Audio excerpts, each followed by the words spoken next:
दोस्तों, अंग्रेज भारत के समस्त शूद्रों के लिए कैसे भाग्य विधाता साबित हुए, आइए इस वीडियो में जानते हैं। जब अंग्रेजों ने रेलवे लाइन पूरे देश में बिछाना शुरू किया तो ब्राह्मणों ने हिंदू समाज को भड़काकर उसका जबरदस्त विरोध किया था, यह कहकर कि अंग्रेज धरती माता को लोहे से बांध रहे हैं, अधर्म हो जाएगा, महामारी फैल जाएगी, कोई नहीं बचेगा।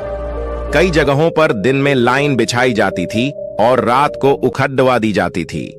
कहीं कहीं तो धार्मिक भावना भड़काकर देवी देवता की मूर्ति स्थापित कर लाइन उखाड़कर रातों रात मंदिर बनवा देते थे। यदि आपको इसका आज भी प्रमाण देखना है तो गाजीपुर जिले में दिल्ली कोलकाता रूट पर दिलदार नगर जंक्शन स्टेशन पर उखाड़ी लाइन पर ही शायर माई का रातों रात मंदिर बनवा दिया था।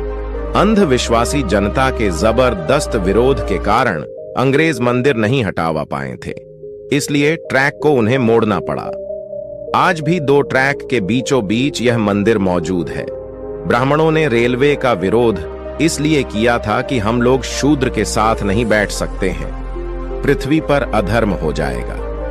हम लोगों के लिए अलग बोगी, नहीं तो डब्बे में ही अलग से ऊंची सीट ब्राह्मणों के लिए बनाना पड़ेगा, तभी हिंदू धर्म की पवित्रता बनी रहेगी। ब्राह्मणों के विरोध के बावजूद अंग्रेजों ने रेलवे के रूप में बहुत बड़ा उपक्रम भारतीयों को दिया, एक नरबली, जो कि शूद्रों की दी जाती थी। अंग्रेजों ने इसे रोकने के लिए 1830 में कानून बनाया था। 2 ब्राह्मण जज पर रोक। सन 1919 ईस्वी में अंग्रेजों ने ब्राह्मणों के जज बनने पर रोक लगा दी थी। अंग्रेजों ने कहा था कि इनका चरित्र न्यायिक नहीं होता है। 3 शासन में ब्राह्मण को शासन व्यवस्था पर ब्राह्मणों का 100% तक कब्जा था। अंग्रेजों ने इन्हें 2.5% पर लाकर खड़ा कर दिया था।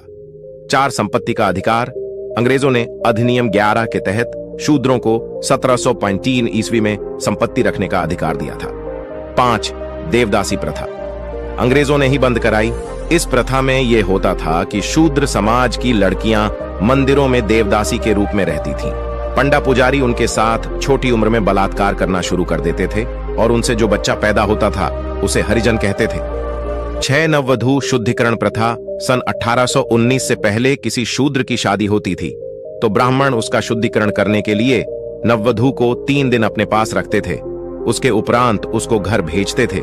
इस प्रथा को अंग्रेजों ने 1819 ईस्वी में बंद करवाया।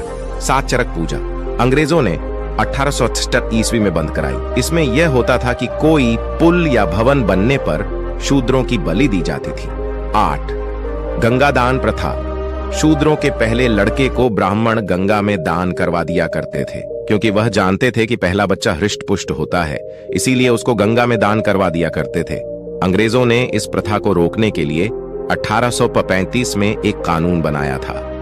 9 कुर्सी का अधिकार शूद्रों को अंग्रेजों ने 1835 ईस्वी में कुर्सी पर बैठने का अधिकार दिया था। इससे पहले शूद्र कुर्सी पर नहीं बैठ सकते थे। 10 शिक्षा का अधिकार अंग्रेजों ने सबके लिए शिक्षा का दरवाजा खोले।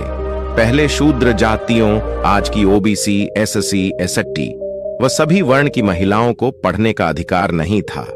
11 सरकारी सेवाओं में प्रतिनिधित्व। अंग्रेजों ने शूद्र वर्ण की जातियों को सरकारी सेवाओं में गवर्नमेंट ऑफ इंडिया एक्ट के माध्यम से प्रतिनिधित्व देने की व्यवस्था किया। अतः अंग्रेजों ने शूद्र, अतिशूद्र जातियों के हितों को ध्यान में रखते हुए अनेक सामाजिक, आर्थिक और राजनैतिक सुधार किए थे। First India act, second India act, अंत में संविधान को बनवाने में अंग्रेजों की काफी अहम भूमिका रही थी। महात्मा ज्योतिबा फुले ने तो यहां तक कह दिया था कि शूद्र अतिशूद्र के लिए अंग्रेज भगवान बनकर आए हैं।